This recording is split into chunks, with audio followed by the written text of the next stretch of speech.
प्रिय दर्शकों नमस्कार, जय श्री राम। आज के इस कार्यक्रम में हम चर्चा करेंगे चंद्रमा से बनने वाला महान राजयोग जिसको अनफा नामक राजयोग कहते हैं। ये अनफा नामक राजयोग की विशिष्टता क्या है? इस अनफा नामक राजयोग का जब आपकी कुंडली में यह राजयोग बनता है तो उसका आपके जीवन में क्या परिवर्तन और क्या प्रभाव देखा जाता है?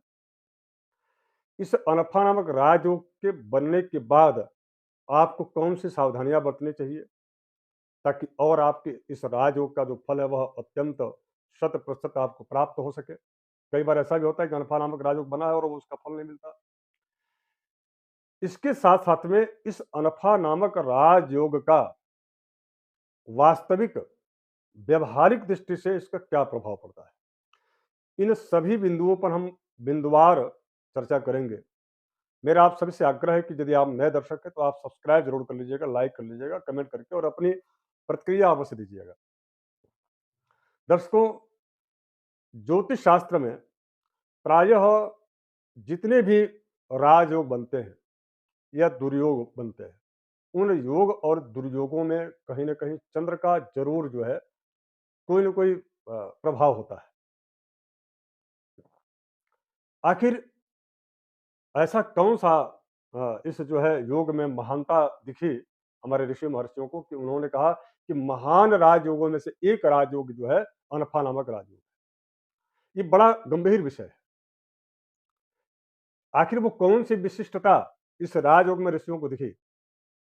जैसे को जब भी मैं राजयोग की बात करता हूँ तो राजयोग का मतलब ये नहीं कि आपके ऊपर जो है ताज आपके मस्तक पर चढ़ जाएगा और आपको राजा बना दिया जाएगा, सिंहासन आपको मिलेगा, तमाम ऐसी बात नहीं है। राजयोग का मतलब ये है कि का आशय ऋषियों का कहने का आशय ये था, उस व्यक्ति के जीवन में जो एक सामान्य से थोड़ा-सा ऊपर, एक सामान्य जीवन से थोड़ी-सी और विशिष्टता युक्त जीवन, सुख, सुविधा, वैभव, मान, सम्मान, यश, विद्या, धन सारा कुछ प्राप्त हो, ऐसे योग को, ऐसे योगा योग को राजयोग कहा जाता है।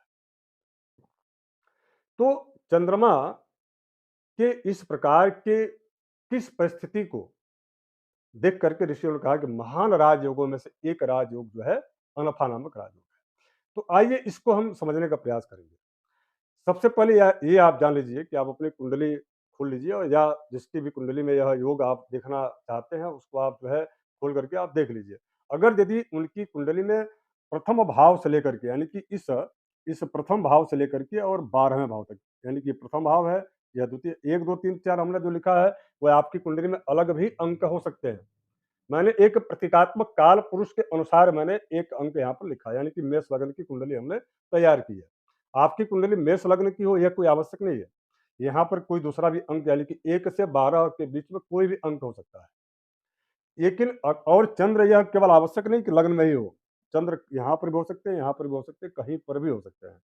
अर्थात मेष लग्न से लेकर के और 12वें भाव तक चंद्र जहाँ पर भी बैठे हों, तो सूत्र ये कहता है कि सूर्य को छोड़कर यदि कोई अन्य ग्रह चंद्रमा से द्वादश भाव में स्थित हो, सूर्य को छोड़ करके चंद्र चंद्र से 12वें भाव में सूर्य को छोड़ करके कौन कौन ग्रह, सूर्य को छोड़ करके कौन से ग्रह, तो सूर्य को छोड़ करके जो है मंगल, बुध, बृहस्पति, शुक्र और शनि, ये 5 ग्रह।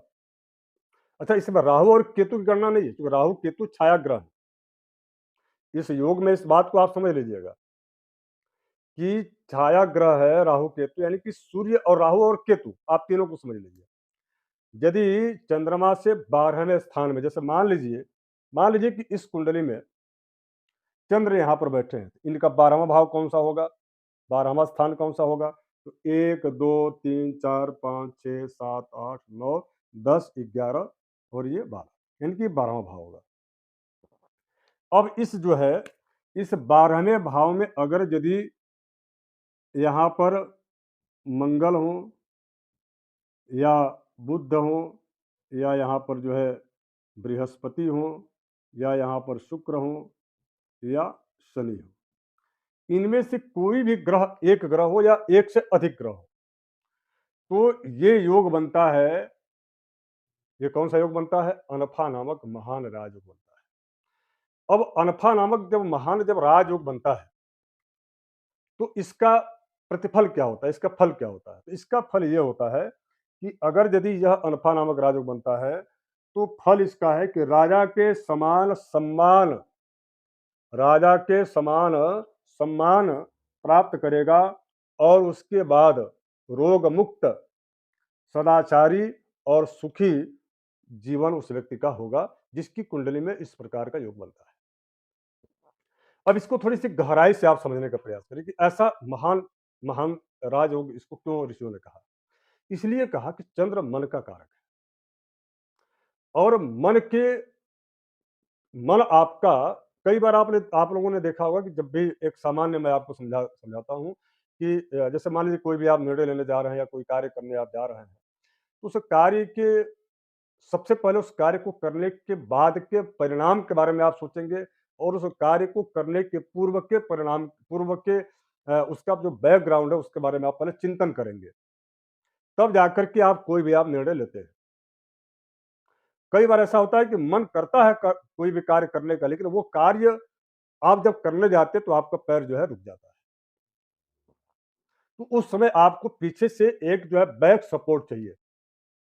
जब भी मन को, यानी कि चंद्र मन का कारक है और मन को अगर यदि बैक सपोर्ट मिलता है तो उस व्यक्ति का मनोबल बहुत जो है बलवान हो जाता है।